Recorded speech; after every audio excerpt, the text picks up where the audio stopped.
ទាំងអស់គ្នាយើងមកស្វែងយល់ខ្លះៗតទៅនឹងប្រាង្គសំខាន់នៅលើចិននៃប្រាសាទបាយ័នប្រាសាទសំខាន់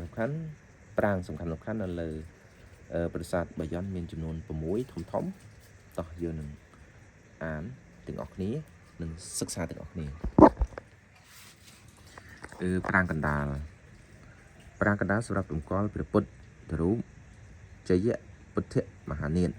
នៅក្នុងទម្រង់សមាធិប្រដេកប៉ុន្តែរូបនោះត្រូវបានគេបំផ្លាញប្រហែលជាអំឡុងចុងសតវត្សទី13នៅក្នុងសម័យប្រតិកម្មសាសនាដោយកប់ទុកនៅក្នុងបាតអណ្ដូងនៃប្រាសាទកណ្ដាលអស់រយៈពេលមួយរយៈលុះក្រោយមកទៀតនៅឆ្នាំ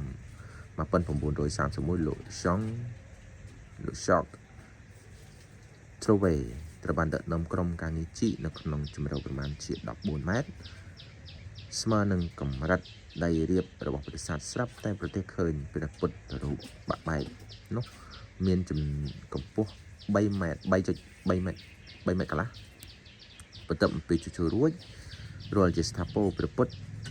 បដិមានោះក៏បានត្រូវប្រគល់ថ្វាយជូនព្រះបាទស៊ីសុវត្ថិមុនីវង្សនៅថ្ងៃទី17ខែឧសភាឆ្នាំ1935រួចតម្កល់ទុកនៅអគារ7ល្វែងទល់មុខព្រះពន្លាវិញ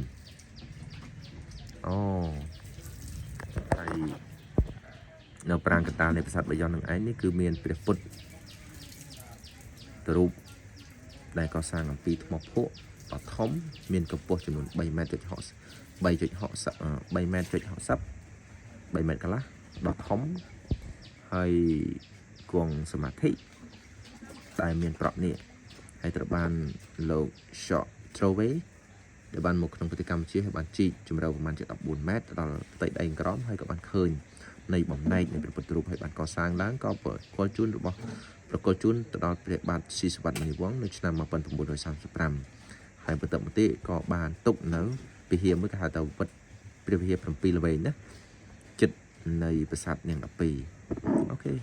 គួរគាត់សំខាន់មែនទែន